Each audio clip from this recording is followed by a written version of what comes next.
did the idea for this studio come to life? Wow, that's a story. Go ahead, Hannah. It's really funny because we talk about this all the time, because since we've opened the studio, people are so sweet and supportive, and they're like, it's so great to see you, living out your dreams. And we giggle every time people say it, because neither one of us ever wanted to have a studio. In fact, we talked about it several times. We've been working together for a long time. We used to work at another studio together. She head of training instructors, and I wrote the programming, and then life took us in different directions, and then Lindsay came back to Pilates, which she had been doing for a very long time. And then I started training with her. And then we ended up working together in a program that she had built up to high level of success. Yeah. And it was pretty great and easy. And stress-free for me. Yeah, not probably not for her. And then I went to Grand Cayman. I used to live there, and I was helping friends run a studio. And I came back and I just said to Hannah, do you want to open a studio? And we went, okay, yeah. Okay, so, and the reason behind it was because the country club where we were working before, we were limited to just teaching the members of the country club. And we wanted to be able to be in the community more and be accessible to more people who need Pilates, rather than people that were just a member of a specific club. And that's kind of where our passion for this grew, was, well, how can we help more people? Well, the only way we can do that is to have our own studio. So that's where we moved to. I had a home studio as well, but I could only work with one person at a time. So this way we built the model of what we wanted. We got all our non-negotiables, because that was the main thing. It's not always what do we want, it's what don't we want? What do we want to create for the community, and how do we keep that accessible? And that's how it all started. A lot of talking, a lot of brainstorming, a lot of months of trying to find a venue, the right space, and finally we're here. What inspired you to start together? Oh, I think because we've worked together and grown together as well in different areas. I've helped Hannah grow in areas. She's definitely helped me grow in different areas as well. And I think because we have a mutual respect without any ego, either of us, we're both open to learning, we're both open to trying new things, we try not to say no, and I think that just really helps us. And she's so passionate about movement like I am, and people, and watching other people grow. I think for me, that's what drew me to Hannah. She's an amazing woman. And I have a lot of love for Lindsay. She's the mentor that I was always looking for or hoping for throughout my life. And just being able to have that relationship with someone who wants to give you knowledge and help you grow in your craft and as a person, but not control it and make you into a mini version of themselves, I think is just such an amazing. Definitely want to be yourself. It's an amazing quality that I've yet to find, and I just feel so lucky that I have her. I see the energy. Was there a moment that made you feel this is why we are doing this? Every day. Yeah. I think every day. Yeah. Every day. Like I said this morning, I walked in, I was like, we have our own studio. And we went, yeah. Big hugs, and just being able to, every single person that walks through that door wants to be here. Yeah. And there's no better feeling than that. So every single day I feel grateful for what we've done. And there's a beautiful thing about watching people, especially people who don't know us, because starting off, we did have a lot of people who had been working with us and knew us. But seeing people who are meeting us for the first time, coming into a space and seeing that hesitation, you know, rightfully so. And then after a few times coming in, sometimes after the first time, they come in completely different, and not just, you know, how comfortable they are. You can see it in their bodies, the way that they move, and their posture starts to change, and all these little things happen so quickly. And then they give us their little counts of, you know, getting on and off the boat without help. It's such a big thing for them, or being able to feel like I balanced, or my dog almost knocked me over when I was walking and I was fine. And just hearing those little things about how their work here affects their life. Ball out of the hole. Yeah. You know, silly little things that you would not even think mattered, but really make a difference to their lives. And that's great. We love that. What do you hope people walk away with after a class here? I think it's probably a little different for both of us, but we hope that people walk out with a sense of being centered, right? Coming in, there's so much external noise and information coming at us constantly. And in this space, and with the technique of Pilates, it's a way to kind of tune everything out and literally zone in to yourself and your body, and really understand how we can master and control this beautiful tool that we have, that we're given in this life to move about through the world. So hopefully people leave feeling more clear, calm, and also feeling like they can be proud in the body that they move in. There's a lot of social media on Pilates right now, and a lot of people have got an expectation of what that is. And I think for me, it's teaching people that what we're about in here is about you in that moment, in that 50 minutes, is just being in tune with who you are. And as Hannah says, when you leave, it's about, what do I take with me? And it's about feeling proud, growing tall, walking out, going, I did it. I came in, I took that time for me, and I'm gonna walk away with that. And we always say as well, at the end of the day, if the only thing I'm always happy if they can still hear me in their head when they leave, going, take a breath, stand tall, you know, focus. Use that energy in whatever you're doing when you leave. Right. That's the only thing I ever asked for. What does movement mean to you beyond just physical exercise? Oh, that's a good one. You know, I think because we move through life, you know, I think it's important as we're doing that, just as we were saying, that you are open to change, to growing, to moving with the times and moving with the person. Like, we're in business together. So whatever decisions we make and which direction that takes us in, for me, that's my whole, it affects my whole life, right? So my whole chain of events from, you know, we wake up in the morning. I said to Hannah this morning, I was driving here this morning, and we have our own studio. It's so amazing, and I'm so very proud of us. So movement for me is like moving through life, different times, different stories, different parts of my life. And I think everybody that walks through the door has that. And we have to remember that this could be a different move for them to be able to just come in here. So for me, it's lots of different things, is movement. What's been the biggest challenge in starting your own space? So the biggest challenge for us was definitely finding the right space. Finding the right space.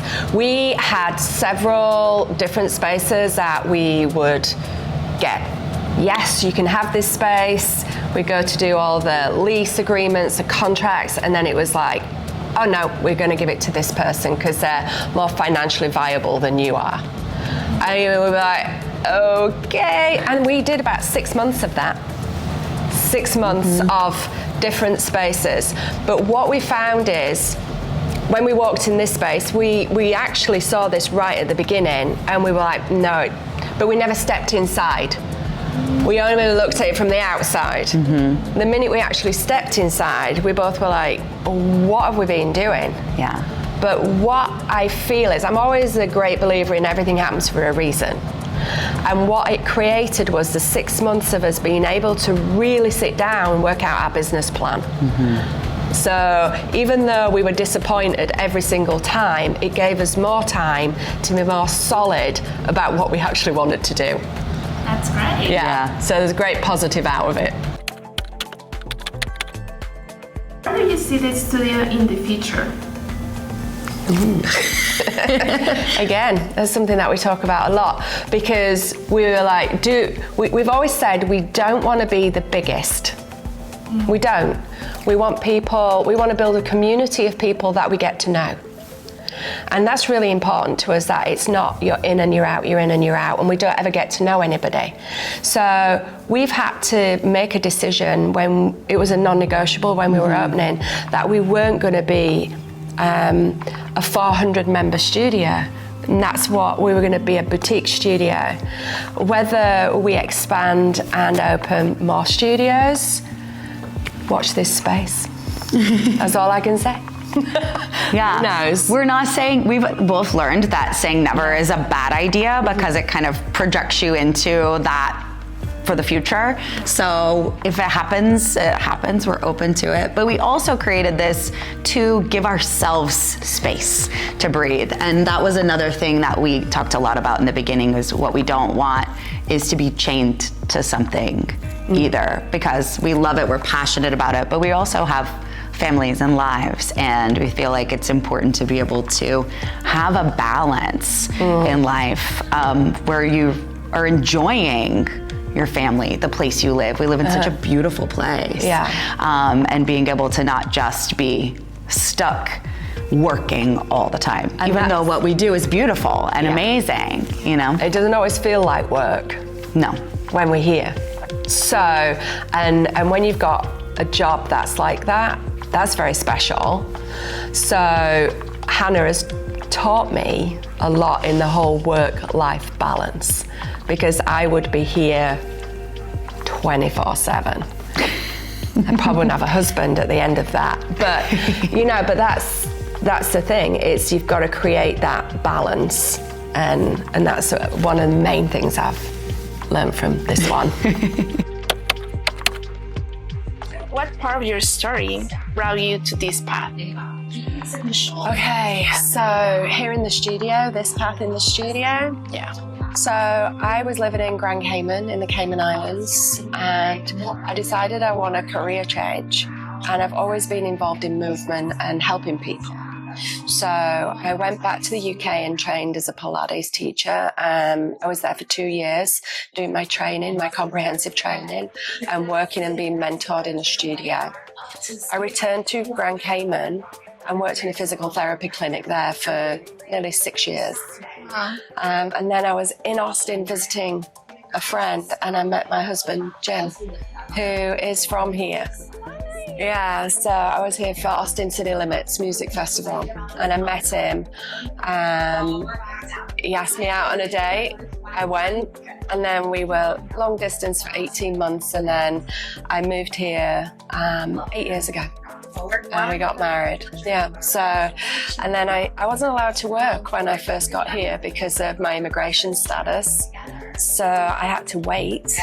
And while I was waiting, I was just practicing on myself. And then I built a community where people knew me, and that brought me here to the studio. That's great. That's a beautiful story, like how life, and the journey. Oh yeah. It's mysterious. You don't know what's going to happen. No, you don't. And I never ever anticipated that I'd be living in America.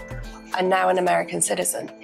So yeah, it's very, very different to where, if you'd have asked me 10 years ago where I thought I would be, it would not be in Lakeway, Austin. But I'm very glad I am.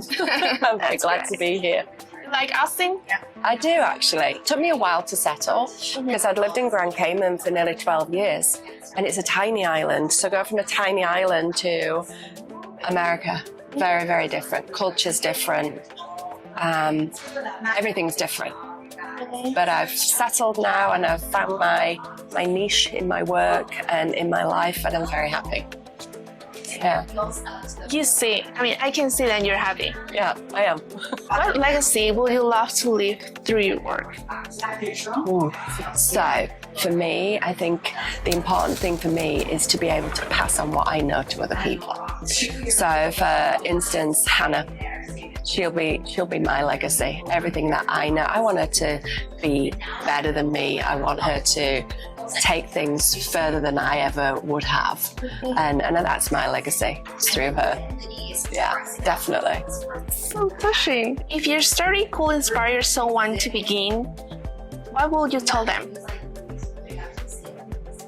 What would I tell them? If they wanted to begin doing what I'm doing? Yes. Yeah. How does it feel inside for them? Because it's got to feel genuine. They've got to want to really understand it, learn it, and continue to learn. If they ever get to a point where they feel like they know it all, they should quit. I think they've always got to be open to learning, listening, and remembering that for people who you're teaching, we all were there at some point. You know, we always start somewhere at the beginning. And if we forget that there's a beginning and expect too much from people, then we shouldn't be doing what we're doing. Yeah. Stay curious too, right? Stay curious. Absolutely. All the time. All the time. What message do you hope each person receive when they come here? You can be like phrase, like I think they should feel not guilty. Because a lot of the times people feel guilty for taking time to look after themselves. So I think it's really important that we should give ourselves grace and not feel guilty for looking after ourselves and just empowering the bodies that we have and be grateful for it. Yeah. How has your life changed since opening this studio? It's become calmer. People think that they expect me to be more stressed since I've opened the studio, and it's actually the reverse. I'm actually much calmer, I'm much more settled, I'm happier, and yeah, so different. It looks like when I just come here to the studio and with you guys, it's like it's joy. Oh yeah, we're very joyful. Yeah. Thank you for being here, Hannah. Thank you I'm really for glad being to here. meet you and to be in your space. Thank you. It's lovely to have you here. Thanks. Yeah. I have a question for you. Okay. Who are you beyond being a co-founder of this studio? We want to know you more. Yeah. Your hobbies, your passions. So movement is my passion. I started dancing when I was about 13, actually kind of late in life, but I was always active in sports and other things. And I always found activity to be an outlet for me. I was a really shy kid. I'm still actually very shy. You don't look like. I know. And nobody believes me when I say it, but I am. And movement, especially when I was younger, was my place where I found that I could be really expressive and out loud and confident in a way that I just didn't ever feel really before. So sports and then dance took that into, kind of tied into creativity and the artistry that I kind of had and allowed me to be expressive that way through moving my body. And that was such a huge game changer for me.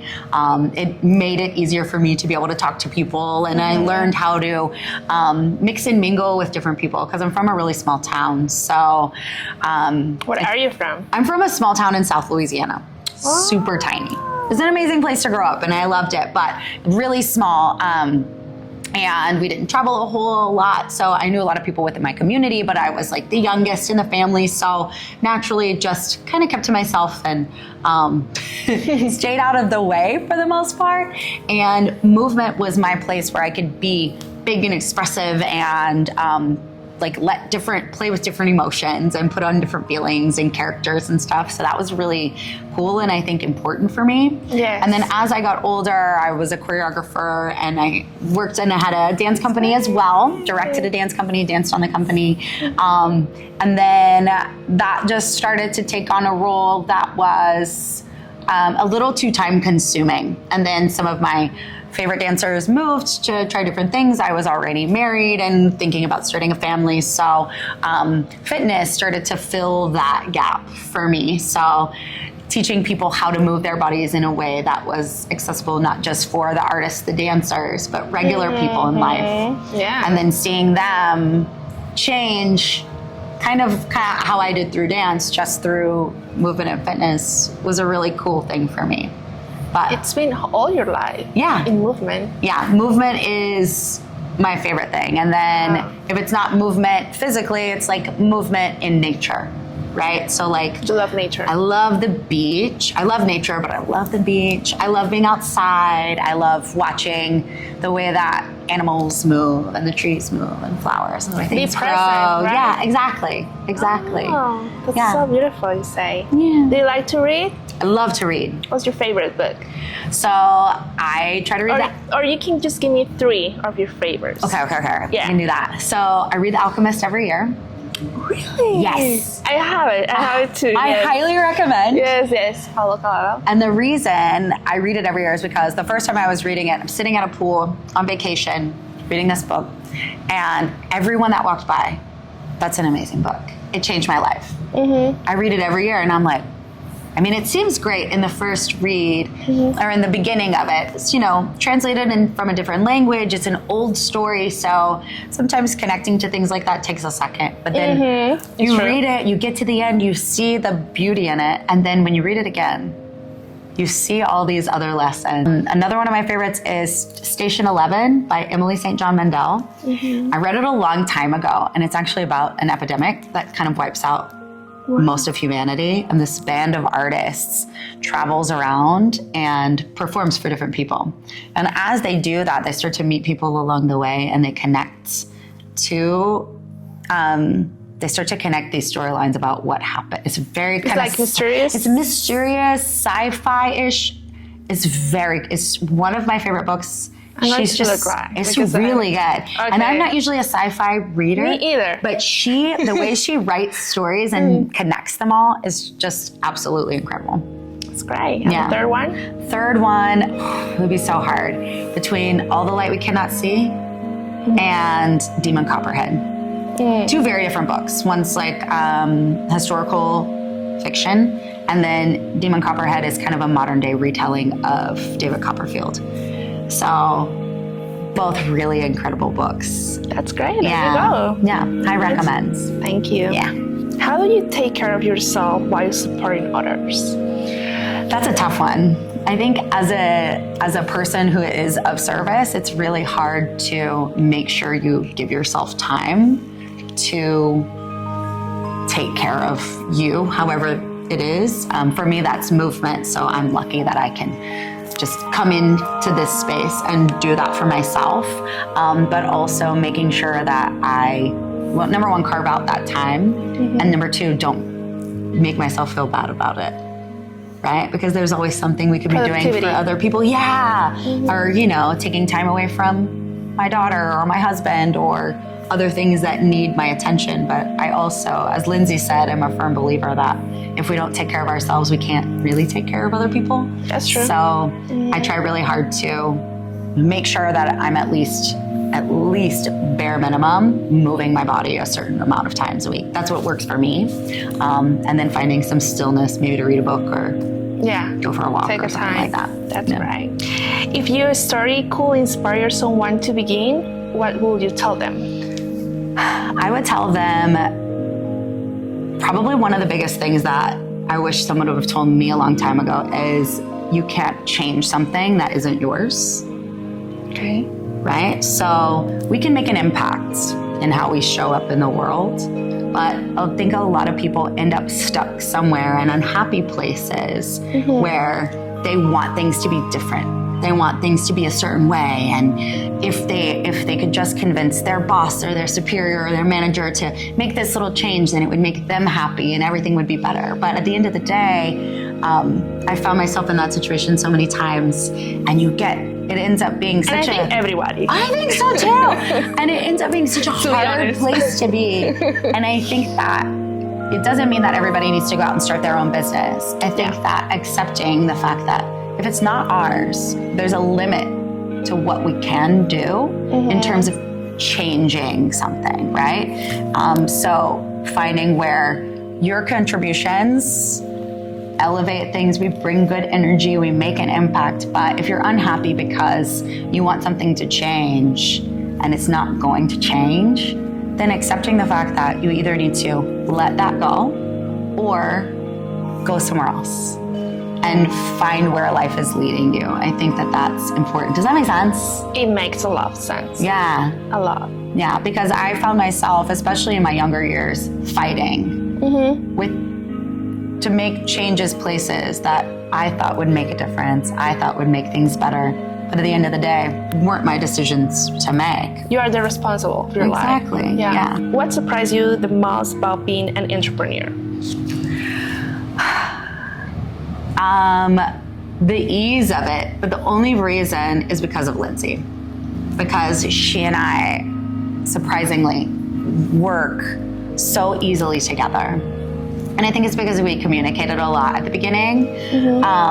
So that is the most surprising thing. I've been asked for a long time by a lot of different people in a few different ways if I would ever consider opening my own studio, and the answer was always no, because it just felt like way too much of a task for me. Yeah. And this has been such a pleasant surprise. That's beautiful. Yeah. Thank you so much, Hannah. Thank you. I'm really glad to be here in your space and see your community. Thank you so much. It was lovely to have you here.